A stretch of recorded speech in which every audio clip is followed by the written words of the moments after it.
multo ang mga mata natin dyan. Ganyan talaga ang pag-ibig ng Lord, nagpapaiyak.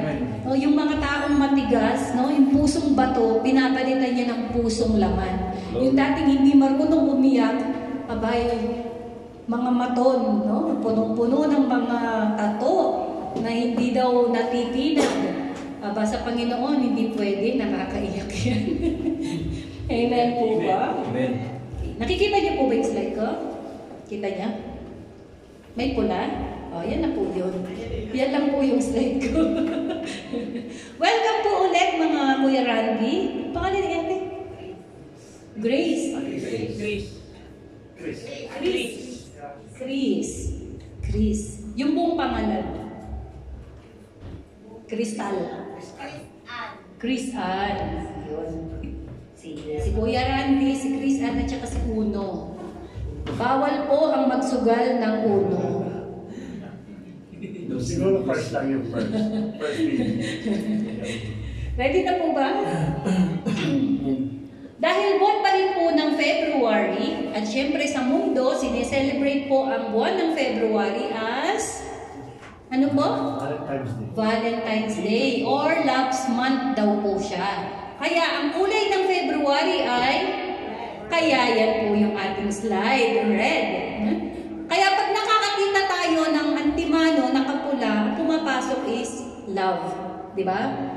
Sa amin po, sa mga Kapampangan, pag nakita namin kusturang-kustura at nakapula, abay igipirit na namin yan. Happy Valentine's. O kaya sabihin namin, in love ka. Para kang manok na gumigiri. Parang ganon. Yung mga Kapampangan po, maraming mga terminology yan eh. Okay? Pero hindi ko nasasabihin sa terms namin. Ganon na po yung ibig sabihin. So, pula ang kulay ng Valentine's daw. Pero tayo, siyempre, sabi po natin, hindi na natin sineselebrate yung Valentine's Day. Pero sineselebrate natin to every day as God's love. Eh? Sino na nga po ba si love? God. Abba. Si Abba ay si Father. So, love is God. So, alam na natin yon. When we see red, kailangan naaalala natin ang ating Diyos. Okay? Sige, bakit ba?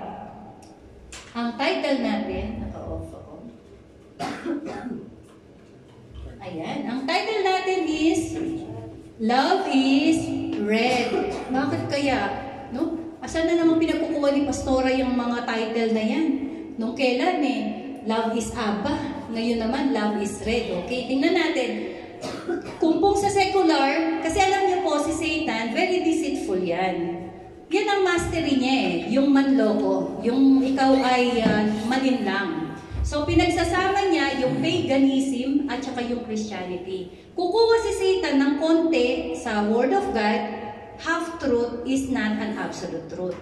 Parang kung pag nag-witness ka, sinabi mo yung kalahating katotohanan, pero hindi mo katotohanan, hindi po kinoconsider na absolute truth. So tayo po, mga Kristiyano, dapat ang pinanghahawakan natin ay absolute truth. Naniniwala ba tayo na ang kulay ng love is red? Amen. Bakit po? Papakita po natin dahil pagka nakakita tayo ng dugo, ng red, dapat naisip natin dugo. Bakit kaya? Anong relation ng dugo? No? Red is blood. Yan po yung ano natin dyan.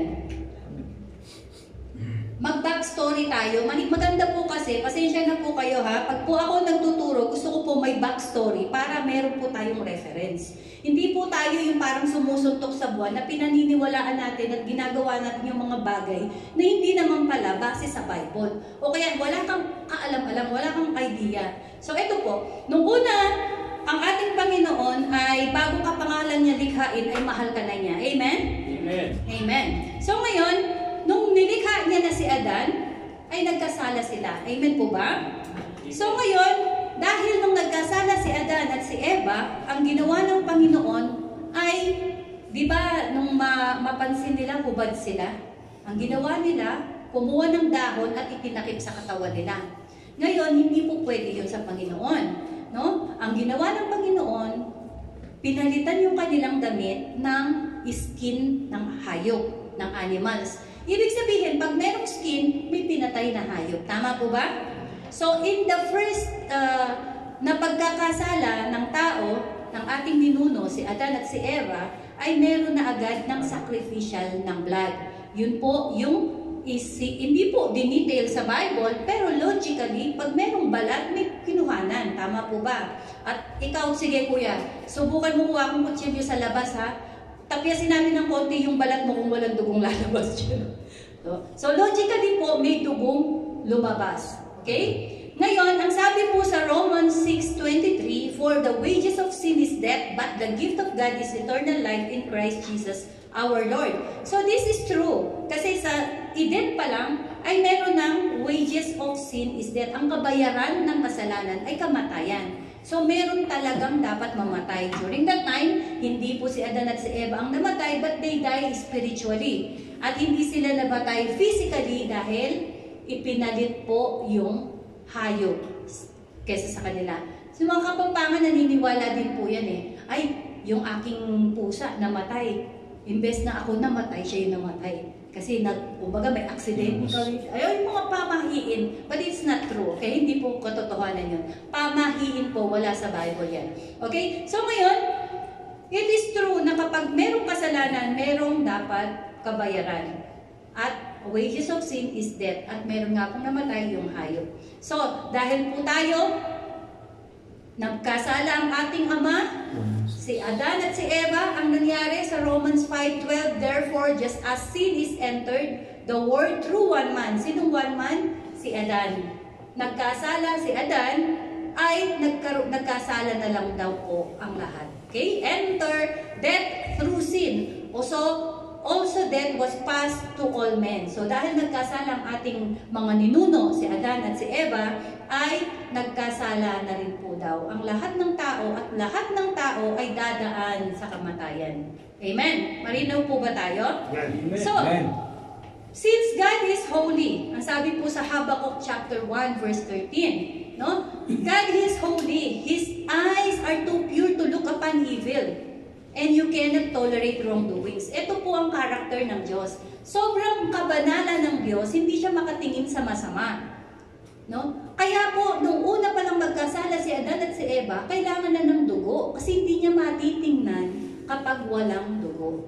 Amen. So, ngayon po, dahil tayong lahat ay nagkasala, hindi po tayo pwedeng tingnan ng Panginoon kapag tayo'y punong-puno ng kasalanan. Ano pong ginawa ng Panginoon? Okay, para magkaroon ng relationship noong unang panahon pa lang sa Old Testament. So because God loves us so much that He wants to commune with us. Amen? Lagi siyang gumagawa ng paraan na makipag-usap sa pamamagitan ng angel, sa pamamagitan ng yung mga prophets, and so on and so forth. But during time na yon, parang sabi ng Panginoon, gusto ko namang ako na mismo makausap ng mga nilikha ko, ng mga taong to. So, inas niya si Moses na gumawa ng tabernacle. Amen? Alam niyo po yung tabernacle? Yan po yung meeting place nila. Kung saan makikipagtagpo ang Diyos doon sa lugar na yon. Kapag po yung sa area ng Holies of Holies, yung most holy place, kapag yun ay napuno ng usok, o ng parang ulap sa loob, cloud sa loob, yun po ang presensya ng Diyos. Present ang Diyos doon. Ibig sabihin, talagang meeting place. Kumbaga, harapan, nakikita ni Moses ang ating Panginoon. Okay po? So, saan nanggaling yung kulay pula? Una, nabanggit na natin because blood. Blood color is red. So, tingnan po natin dito. Sa Exodus 26 verse 1 to 14, nung utusan niya po si Moses na gumawa ng tabernacle, ang sabi niya, pag ganito, binigay niya po ang instruction kay Moses, ilang klaseng anong sukat, anong lapad, ganun po yung ng Panginoon, no? Ilang bilang, talagang accurate po ibinigay ng Panginoon kay Moses kung paano. At isa po dito, ang sabi niya, you are to make the tabernacle with 10 curtains of finely twisted linen and blue, purple, and scarlet yarn. Nakita niyo po, ito po yung mga major color na ginamit. Marami pong curtains, pero dito po inumpisahan niya yung pinaka-major color na gusto ng Panginoon na gamitin. Yung blue po ay representation ng heaven. Okay? Yung kingdom ng Lord. Yung purple po ay ang kingship. No? Yung kingship ng ating Panginoon. Kingship, lordship niya. Okay? Yun po ang at ang scarlet, ano po ang kulay ng scarlet? Red. Red. Yung pong matingkad na pula, yun po ang scarlet. Yan po ay representation ng dugo. Okay? So wala pong mga idea ang mga tao during that time about Jesus Christ, but here, the Lord is already presenting kung ano yung mga dapat na gagawin. Then sa 14 po, baba tayo. Also makes a covering for the tent out of the ram skin dyed with red. And over that, a covering of fine leather. So, napaka specific ng Lord sa color red. Kasi ito yung representation ng dugo. Kasi dugo, bakit nga ba dugo? Bakit kailangan nga ba ng dugo? Okay? Why blood? Because in Leviticus chapter 17 verse 11, ang sabi po, for the life of the flesh is in the blood. Totoo? Ang buhay ay nasa dugo? Amen.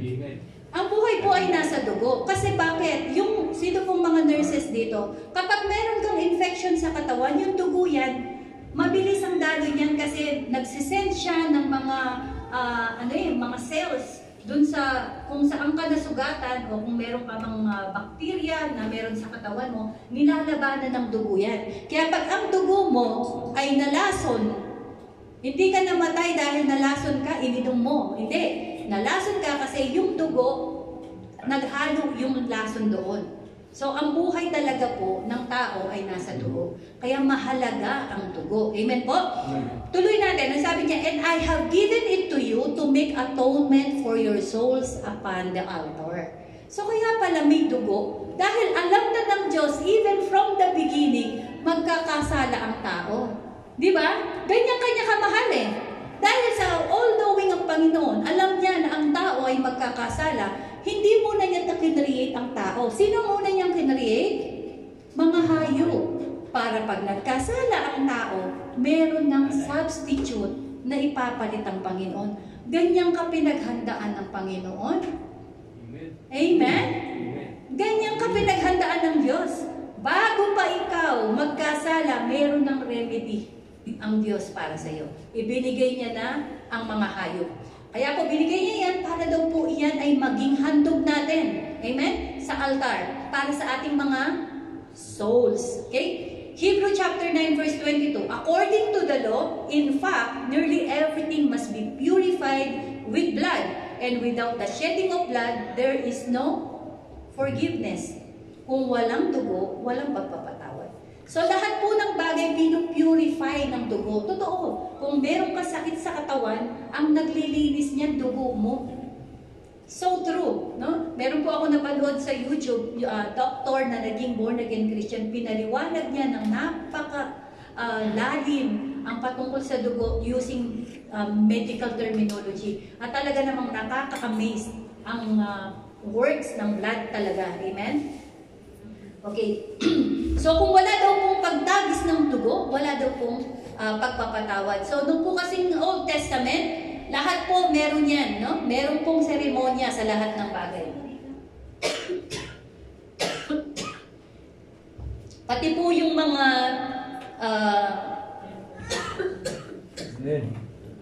pag po may tinatalaga sila ng mga bagay, lagi po may handog na mga hayop or dugo. Okay? So ngayon, papasok po tayo sa batas. Okay? Ang sabi po sa batas, sa Old Testament, sa Leviticus chapter 7, verse 31 hanggang 34, the Lord commanded that certain part of the feast, ano ko na lamang po ito. Okay? Noong pong panahon na yon, meron pong high priest, si Aaron. Yung pong high priest na yon, siya lang ang pwedeng pumasok dun sa holier place, the most holy place. Holy of most of holies na place. Si Aaron lang po ang pwede pumunta, yung pinaka-high priest. Okay? Ngayon po, yung mga handog natin, kunyari, maghahandog tayo ng hayop, no? Yung pong breast part ng hayop, yun po ay parte ni Aaron.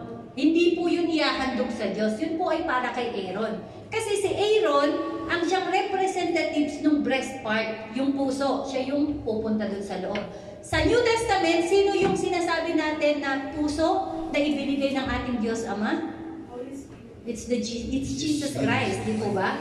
It's Jesus Christ. Di po ba yung ano natin? God gave His heart to us. Si Jesus Christ po. So, ito yung sacrificial na nung panahon na yun, hindi binibigay. Pero sa Old Testament, it is the heart mismo ang siyang ibinigay. Ganun po. Amen? So, tumuloy po tayo. Okay. So, ngayon, dahil nga, yun po yung batas ng panahon na yun. Palagay niyo kung yung batas na yun existing pa ngayon, kaya po baka natin kada buwan bumili ng hayop? Yung pong mga malalaking kasalanan, bull po ang binibili. Kaya po ba natin bumili ng camel? Nandito tayo sa camel? Ay, sa uli? Hindi po. Diba? Yun lang pong kambing. 800 na pala yun.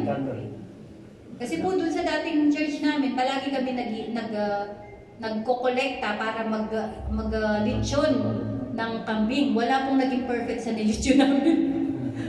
Nauuwi sa kaldereta dahil pagkakainin namin, dugo-dugo po, kaya napakatigas.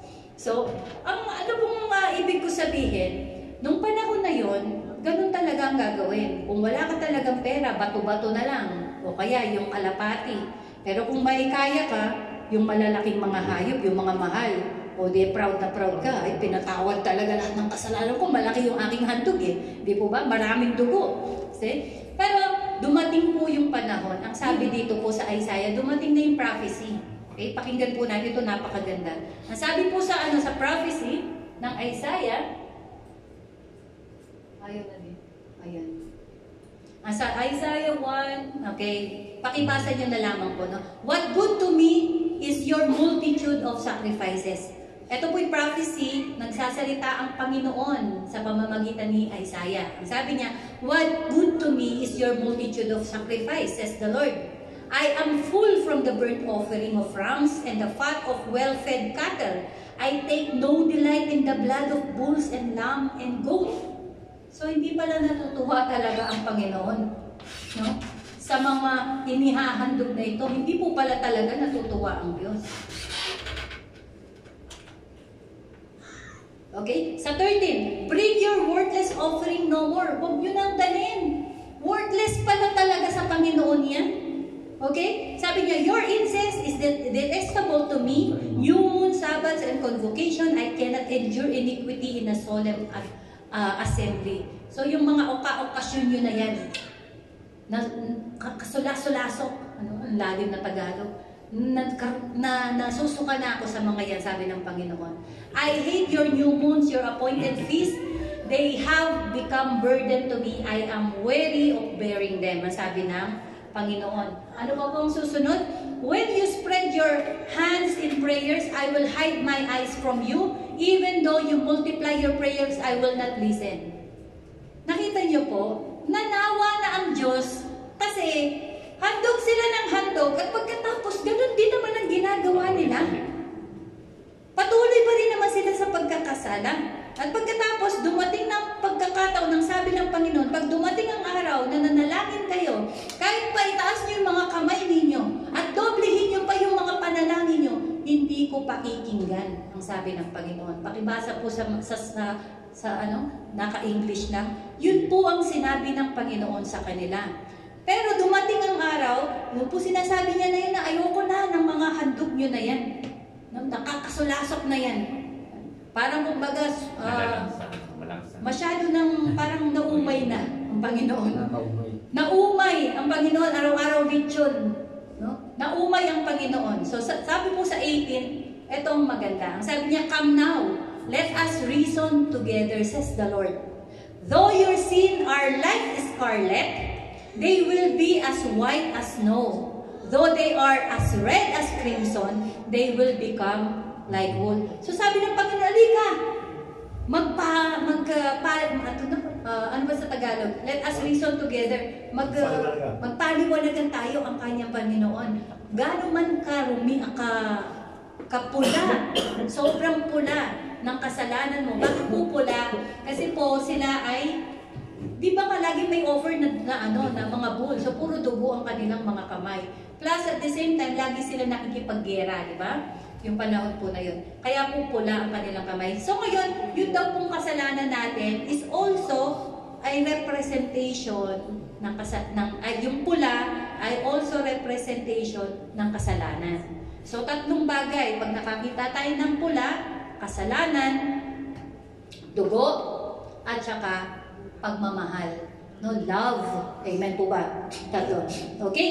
So malinaw, ang sabi po yan po yung prophecy. Nangyari ba ang prophecy? Ito po, nangyari ang prophecy sa New Testament. Okay? Ang sabi po sa New Testament, nung makita ni John the Beloved ang ating Panginoong Jesucristo, ang sabi niya, the next day John saw Jesus coming toward him and said, "Look, the Lamb of God who takes away the sin of the world." Amen? Nung makita niya, tingnan mo, ang kordero ng Diyos ay dumarating. Sabi niya, upang tanggalin ang lahat ng kasalanan ng mundo. It is Jesus Christ. No? Yun po yung heart ng ating Panginoon na isa-sacrifice. Ngayon, yun po yung nangyari sa John 3:16, "For God so loved the world." So alam na po natin yan. Yan po ay favorite verse natin. Amen? So yan po ang katuparan na yung prophecy ay nangyari. Okay? Nangyari po ba? Amen. Kailangan ng dugo di ba? Para lahat ng kasalanan ng buong mundo ay mawala. Amen. Anong unang pagpatak ng dugo ng ating Panginoong Jesucristo? Sa Garden of Gethsemane, pumatak ang dugo niya dahil sobrang stress siya. Nung makita niya yung mangyayari sa kanya, na talagang stress na stress ang ating Panginoon bilang tao, yung kanyang mga pawis parang naging butlik ng dugo. At yan po ay pumatak sa lupa. Okay? May mga ibig sabihin po yan sa ibang message na lang po. Okay? Next po. Yan po yung pinagahampas ng ating Panginoon. Una patalikod, hindi pa nakontento, paharap. Total po ng hampas ng ating Panginoong Jesucristo is 32 lashes. 32. Balikan ko po. Sige, bigyan po lang natin ng konting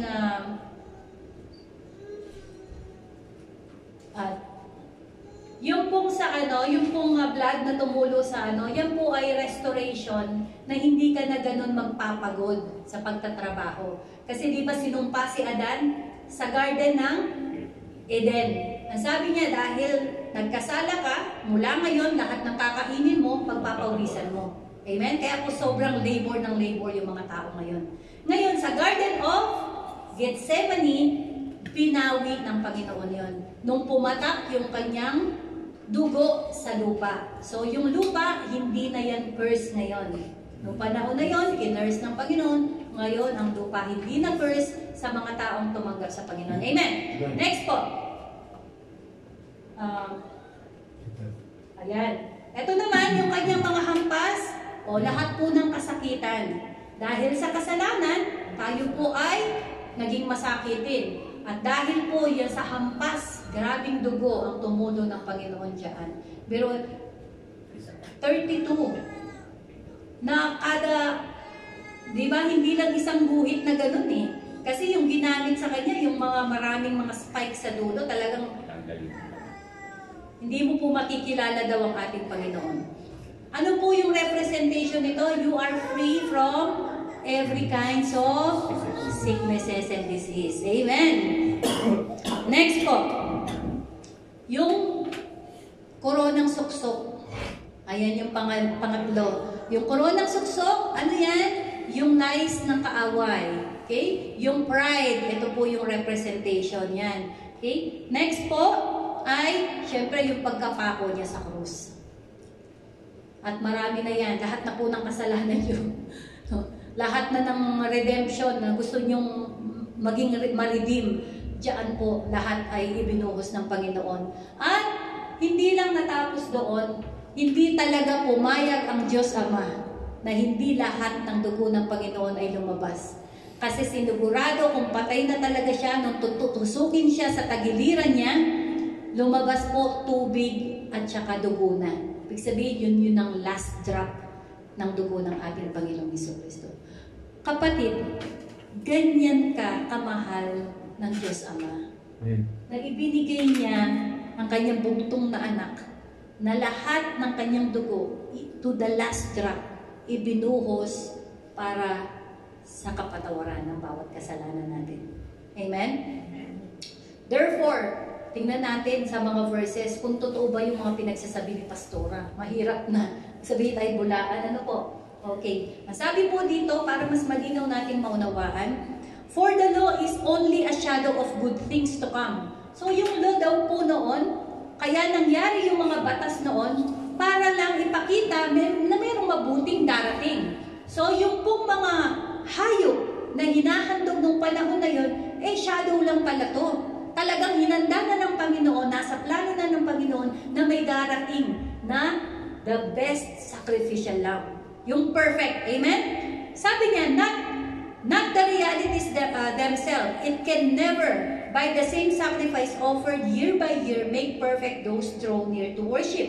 It could, if it could, would not the offering have ceased? For the worshippers would have been cleansed once for all and no longer have felt the guilt of the sin. Indeed, those sacrifices are an annual reminder of sin because it is impossible for the blood of bull and goat to take away the sin. So, ibig sabihin daw po, nung panahon na yun, kada naghahandog, hindi talaga na, kung totoo daw, na nakakapagpatawad yun, bakit nandoon pa daw yung guilt? Kasi kapag daw talagang pinatawad ka, dapat wala na yung guilt. Pero sila, everyday kasi dapat nilang gagawin yun. Ritual nilang ginagawa. Bakit? Yun daw po ay pagpapaalala na hindi pa talaga napatawad yung kasalanan nila. Amen? So, ang sabi pa, therefore, when Christ came into the world, He said, sacrifice and offering you did not desire, but body you prepared for me. Si Jesus po nagsasalita dito. Yung pong sacrifices and offering, hindi daw po natutuwa ang Diyos Ama. Pero, meron daw po siyang katawang inihanda para kay Jesus, yung body ni Jesus Christ, no?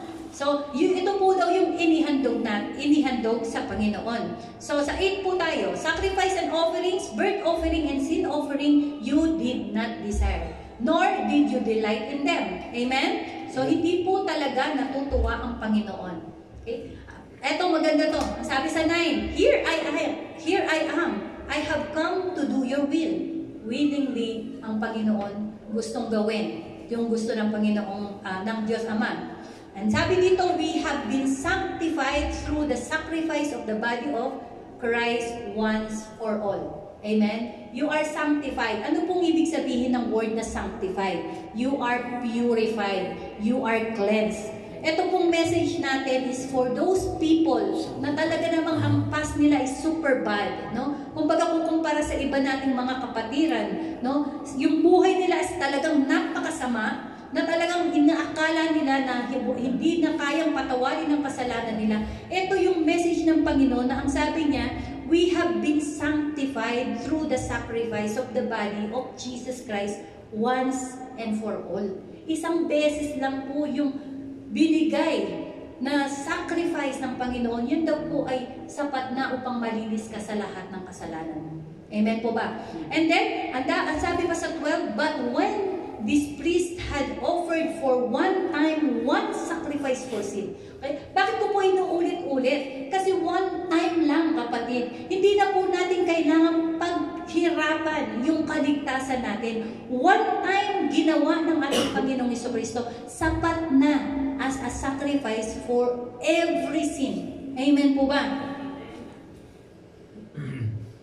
So, sa 14, a single offering, He has made perfect for all time those who are being sanctified.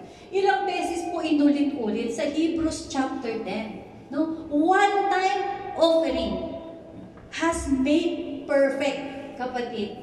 Hindi pa ako perfect. Sa harap ng Panginoon, you are already perfect. Amen.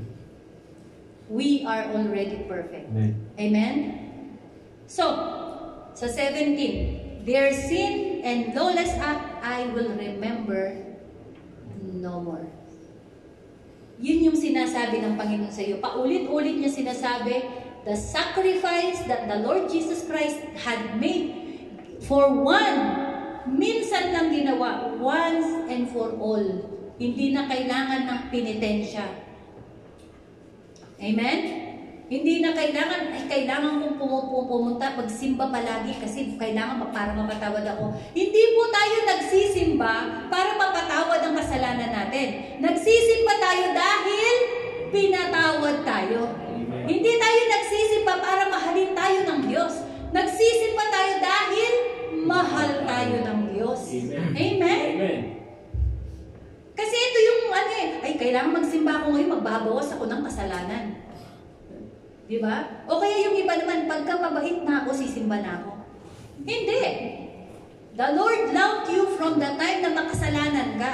Kaya ka magsisimba, it is because meron kang pananampalataya that Jesus Christ has sacrificed His self and His blood, no, ay talagang dumanak, pumatak sa lupa upang ang lahat ng kasalanan mo ay mapatawad. Therefore, kapatid, you are forgiven.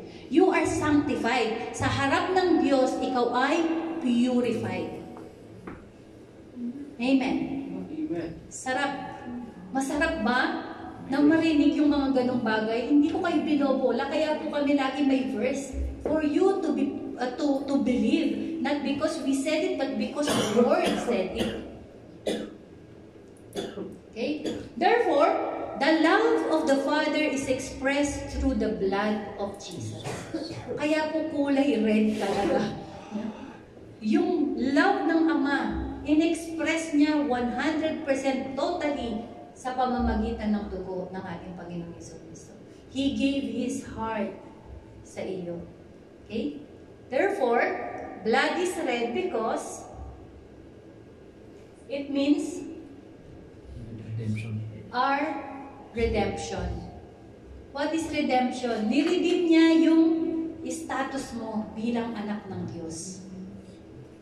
Amen? Niredeem niya yung dapat na kalalagayan mo sa paningin ng Diyos. Niredeem niya yon. It is a remission of sin. Ang sabi kanina, nung hinandog yung I will remember your sin no more. You are forgiven. Amen. Alam niyo yung naririnig nyo na sinasabi ni Satan at mga evil spirits na nagkalat na you are not yet forgiven, that you are still filthy, marumi sa harapan ng Diyos. That is a lie. Hindi natin papaniwalaan yun sapagkat you are forgiven. Amen. Amen. Ano pa ang ibig sabihin? Siyempre, di pwede kailangan red. Empowerment. Okay? The blood, because love is an empowerment. Bakit ka na-empower? Because yung authority na dapat remember, lagi po namin sinasabi to in Genesis, ang sabi, let them have dominion over the earth. Yung dominion ay ibinigay muli sa tao. At ipinakita yan, dinemonstrate ni Jesus Christ. Meron siyang dominion dito sa lupa because He is man. Amen? Dahil tao siya, nauutusan niya ang wind, stop. Ang ulan, stop. Nakikita niyo po, may nakikita tayo, imagine niyo, no? Yung lugar niya, nagpa-pray siya, no? Ang lakas ng ulan, tapos siya nagpa-pray siya. Pero doon sa lugar niya, hindi talaga umuulan. Yung mga tanim ng mga ano nila doon, nakadapa na, pero yung sa kanya, nakatayo pa yung mga tanim nila. You can command. Ito yung ipinakita naman. So, yung authority, ibinalik sa'yo. Because you are justified.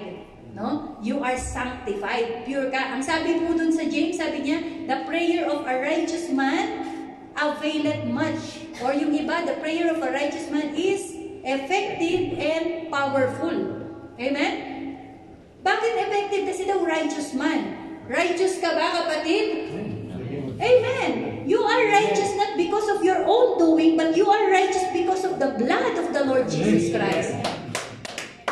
Therefore, huwag kang maghihiya sa panalangin na magiging effective ang panalangin mo because it says, the prayer of a righteous man availeth much. You are a righteous sa paningin ng ating Diyos Ama. Amen? Amen. So you can come boldly in prayer and ask sapagkat you are righteous. Unless, kapatid, hindi mo yan pinapaniwalaan.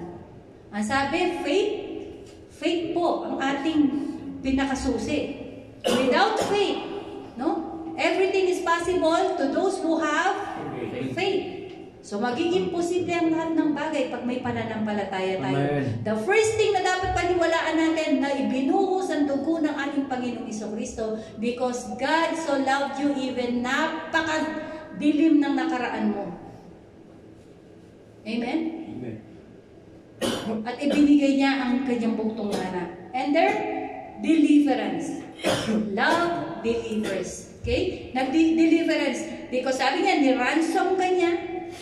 Ransom to have freedom, released from any form of bondage. Saan ka bondage? Yung iba, marami po bondage ng kahirapan. I was part ng bondage ng kahirapan. Lumaki po akong mahirap. But because of the blood of the Lord Jesus Christ na pinanghawakan ko, I'm no longer bondage sa kahirapan. Amen?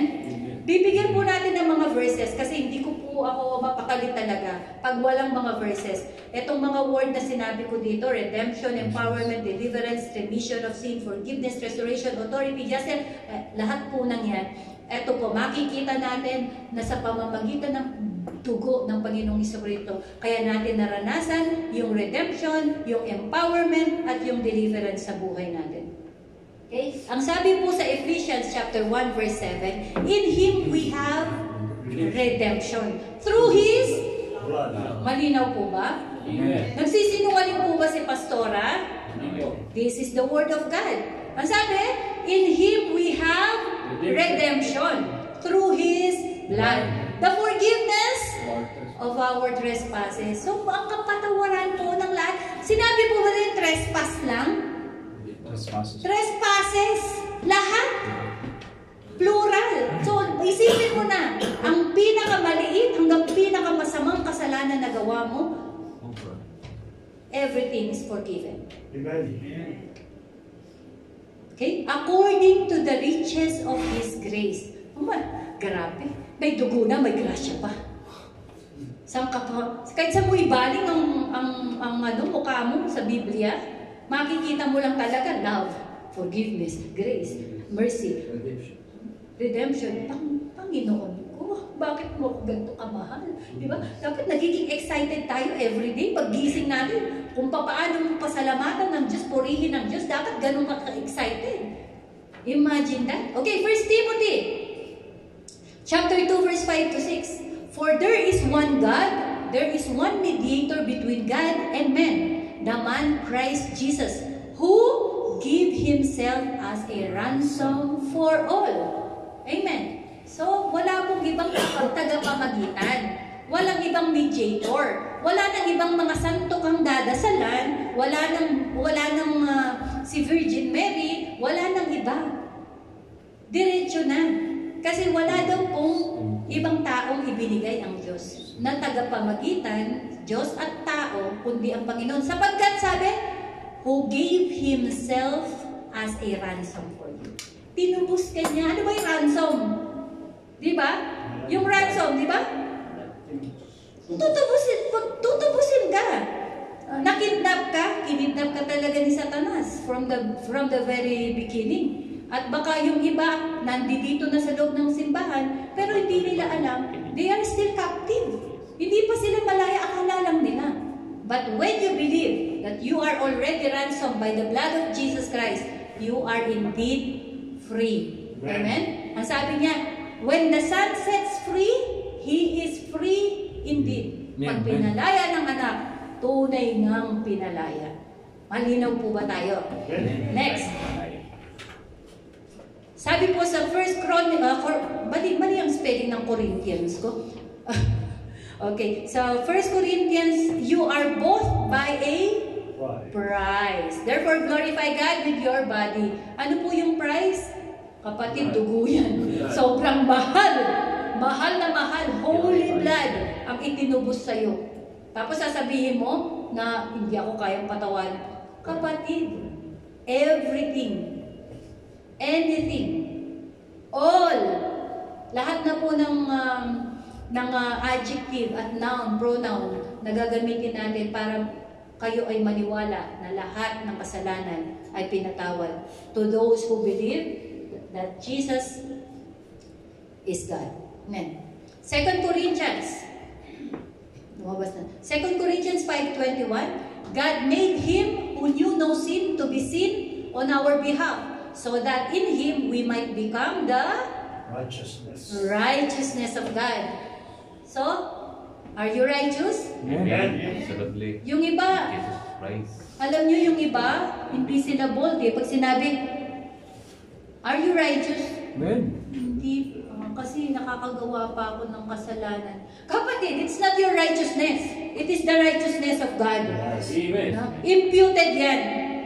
Kasi kung ikaw lamang, never mo ma-attain yung righteousness. Hindi sa luwa. Hindi po natin ma-attain yan. Kahit anong gawin natin, kahit po pastor, pastora, o sabihin natin mga great evangelist, hindi po. Kasi nagkakasala pa. Hanggat nandito ka sa katawang lupang to, ay patuloy kang magkakasala. Therefore, kung hihintayin mo maging righteous ka, pag hindi ka nagkakasala, ay hindi darating yun. Baka mauwi ka sa impyerno yan. Kasi sariling gawa mo. Ang sabi, di ba, tayo po'y naligtas sa pamamagitan ng pananampalataya. Hindi daw po sa ating mga mabubuting gawa, parang wala nga daw tayong ipagmalaki. Amen? Kaya kung tayo magmamalaki, ang pagmamalaki lang natin ang ating Panginoong Hesukristo. Amen? Amen. Kaya po ba natin ipagmalaki ang ating Panginoong Hesukristo? Amen? Grabe. Itong ginawa niyang ito, hindi mo kayang ipagmalaki. Amen? Yung ang kaibigan mo, minsan ka lang niyang na natulungan. Grabe mo siyang ibida sa pamilya mo, di ba? Ito pa kaya?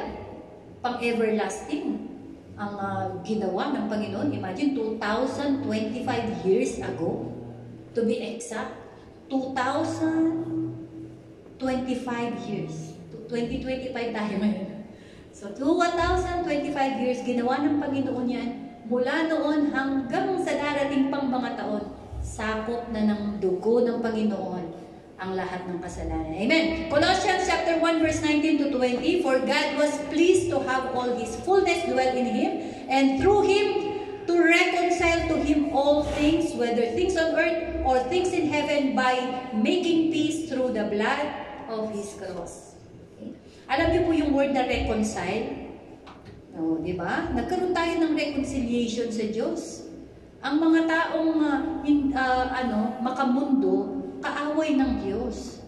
Kaya kung tayo, makamundo pa tayo, at ang inuuna natin, yung pagmamahal sa pera, hindi talaga tayo. Yan po yung word ng Lord, ha? Hindi po tayo nagpapatama. Yan po ay katotohanan na nagmumula sa Panginoon.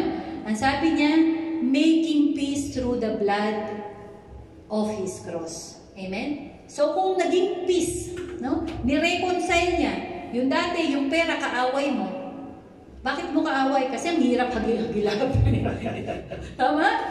Pero pag nanampalataya ka sa Panginoon, hindi na mahirap hagilapin yan. Panampalatayanan mo yan. From today, panghawakan mo yan, makikita mo kung anong changes sa buhay mo. Satik na. Sadik na kayo pero hindi mo siya love, ha?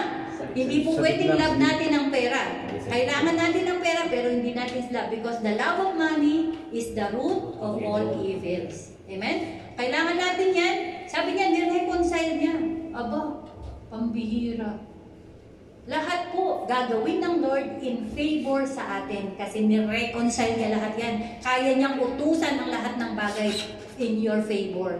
Aba, ayaw mo ba nun? Sabi ko nga po nangyari sa akin itong nakaraang linggo, ginamit niya lahat ng taong nakapaligid sa akin para lang po mailaban yung kaso ko sa opisina. And glory to God, sabi ko sa kanya, Lord, ikaw pa ba? Di ba? Hindi pwedeng, Lord, kaya ko to. Kasi magaling naman yung naging performance ko, naging maganda pakikisama ko. No, you're boasting about God lang, si Jesus lang. Sabi mo, Lord, ikaw pa ba? Diba? Magdududa pa ba ako sa kaya mong gawin sa buhay mo? Amen. In an instant, solve ang kaso. Amen. So, hindi lang po ako magkakaroon ng bonus, ako'y permanent employee pa. Amen. Praise God. Kapatid, bakit po? Siguro yung iba sabihin nila, si Pastora, lagi na lang siyang nag-testify. You know why I keep on testifying? For you to believe na totoo yung tinuturo namin. Kasi kung hindi namin ito na ipapatotoo, ay bula ang propeta yan, o bula ang magguro yan, di ba? Hindi nyo nakikita eh. Nagtuturo tayo about love ng love, tapos meron akong kagalit. Na talaga rin makita ko, gusto mong subsubang mukha sa floor, di ba ba? O marinig ko yung pangalan. Yung kaya mo na siyang mahalin, kahit na may ginagawa pa siyang hindi mabuti sa'yo. Kahit pa meron mo siyang mga paninirang ginagawa sa'yo, you can still love that person. Kasi nituturo mo eh. Kung hindi mo kaya kung tinuturo mo yan, kailangan makita sa'yo. Kung hindi nakikita sa'yo, huwag mo na ituro, kapatid. Ha? Ako po, challenge ko yan sa lahat ng mga tumatayo sa pulpito. Kung di mo kayang ipatunayan yan, pero hindi ko po sinasabi ha, na porque hindi siya pinagpapala, ang Diyos hindi maganda. Sapagkat ang salita ng Diyos ay buhay. Yan nagre-rema, kailangan nararanasan natin. Amen? Amen. Ano lang ang kulang? Pananampalataya lang. Yan lang ang hinihingi ng Panginoon sa iyo. No effort needed. Walang talagang pagbabanat ng buto. Faith lang. Faith. Amen? Meron pa ba? Therefore, malinaw ba ako? Nadugo. That love is painted red. Kaya pag nakakita kayo ng red, huwag niyo pong isipin na Valentine's agad yun. No? Pag nakakita kayo ng red, dalawang bagay yan. Ay, tatlo po pala, sabi ko. Diba? Representation ng kasalanan. Pag nakakita ka ng red, it could be a reminder, I need to pray. Lord, patawad. Nagkasala ako. Covered na ng dugo, pero kailangan natin nagko-confess. Kasi yung faith natin is nakikita sa confession natin. Kung di natin kaya i-confess, hindi mo yan kaya, hindi mo yan faith. Amen? Kasi pag pinaniniwalaan mo, kaya mo yung sabihin. Amen po ba? Amen. So kailangan, pag nakakita ka ng pula, it's a reminder, nagkasala ako. Kasalanan. No? Color of red is sin. Then, come to God. Hindi yung nakita mo red, nagkasala ka, you will feel guilty. No. Antimano, ano yung susunod? Red is love. Ang Diyos Ama ko'y mapagpatawad. Si Jesus, mahal na mahal niya ako, kaya binigay niya ang kanyang buhay sa akin. It's so easy to come to prayer and repent. Amen? Hindi po tayo kailangan pang magpa-pride pa. Lapit sa Panginoon, hingi ng kapatawaran immediately. Amen po ba? Amen. Because love is tainted with blood. Bakit? Talaga naman, nilubog ka. Okay, conclusion. Alam niyo po ang kaibahan ng mga Christian na nananampalataya that you are cleansed and purified. Na ikaw ay pinapaboran ng Diyos. Kapag po isinama tayo sa mga tao sa labas, kunyari pumunta tayo lahat sa bata. Okay dun sa, yung mga kumakanta ngayon ng mga artista, mga sikat ngayon, Beast. Middle Beast. O, diba? Tingnan nyo nga yung word pa lang, yung pangalan pa lang, Beast na agad. Kaya lahat na pumupunta doon, parang mga beast talaga eh. Yung mga nakikita niyo po yung akala natin mga walang effect. May effect po yan. Imagine nyo pinangalan beast. Kaya tingnan nyo, pag pumupunta doon, grabe, ang bubulog. Mga beast talaga. Mga monsters talaga sila doon. Kung pupunta kayo doon, walang problema ha. Hindi po tayo ganun na para tayong kulto na bawal pumunta. Okay? Pwede po kayo pumunta doon. Pero alam niyo po yung kaibahan. Ang sabi po sa Chronicles, di ba? Yung Panginoon, yung kanyang bata is ginagala niya. Is roving sa Tagalog. Ginagala ng Diyos ang kanyang mata to and fro. At naghahanap siya ng mga taong committed sa kanya. Mga righteous. Na-committed sa Kanya para gawan niya ng mabuti. Okay? Napakaganda, di ba? Ngayon, kung nandun ka sa beast, alam mo kung paano na, sa dami nun, di ba? Ang Diyos, oh. Paano niya nalaman ikaw yun? Paano niya nalaman ikaw yun? Di ba kulay mo? Ang kulay mo pula. Kasi ang dugo ng Panginoon ay nakadamit sa'yo. Amen? Ikaw ay hinugasan ng dugo ng Panginoon. Kaya kahit saan ka pumunta, kapatid, ang Diyos, iginagala niya yung mata niya, naghahanap siya ng righteous. Sino righteous? Amen, Lord. Amen. Amen. Pakitaas ang kamay. And ready na tayong tanggapin ang pagpapala ng Diyos. Sapagkat lagi pong naghahanap ang Diyos na magawan niya ng mabuti. At you are making difference. Pag nakita niya, dugo ng anak ko, pula. Sige, eto sa'yo blessing. Eto, dugo ng anak ko, eto sa'yo promotion. Dugo ng anak ko, eto sa'yo. Amen? Kung yan ay paniniwalaan natin, saan ka man pumunta, God can make everything work for you. Amen. Amen po ba? Amen. So, therefore, we could claim, proclaim, or boast, pwede natin ipagmayabang, that through the blood of Jesus we are redeemed, empowered, and delivered. Amen? Hallelujah. Tayo po tumayo. Okay, let us all declare na merong talagang yung faith natin, no? Tayo, by yourself, no? The way yung gusto mo siyang i-declare, kung gusto mo siyang isigaw, kung gusto mo itaas ang kamay mo, we can declare, no? Ito pong ating conclusion na ito mangyari sa buhay natin. Nothing is too impossible for God.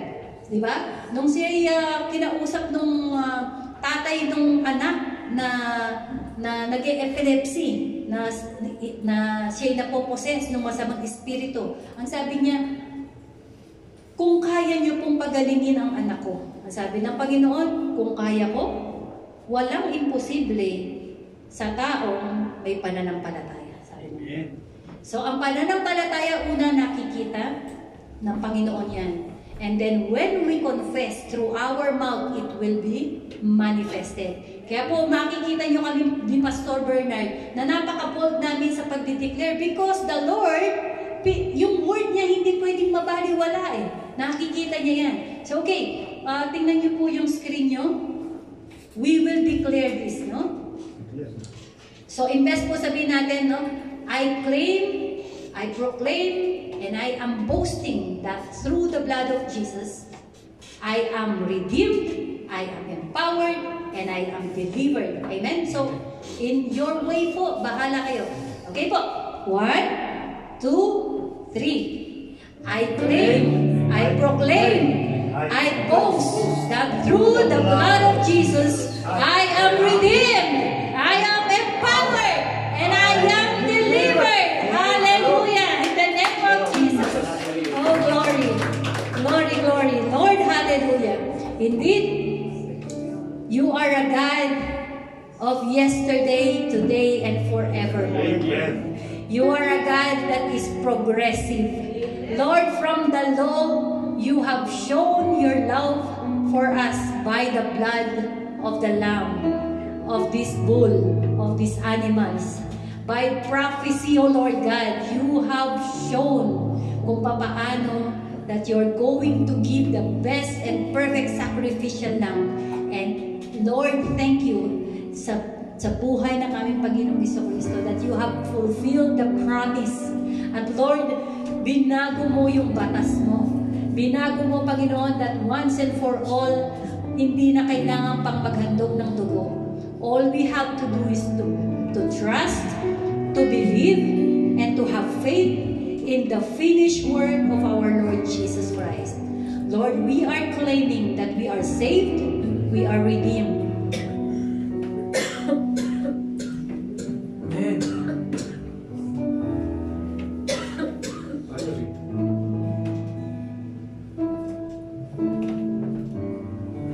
Hallelujah. We are redeemed, O Lord God. Lord, we rebuke every works of the enemy right now in Jesus' name.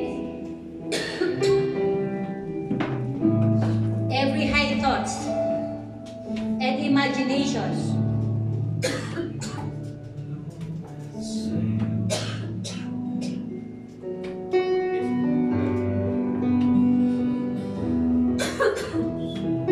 I rebuke every high thoughts and imagination that are against the Word of God.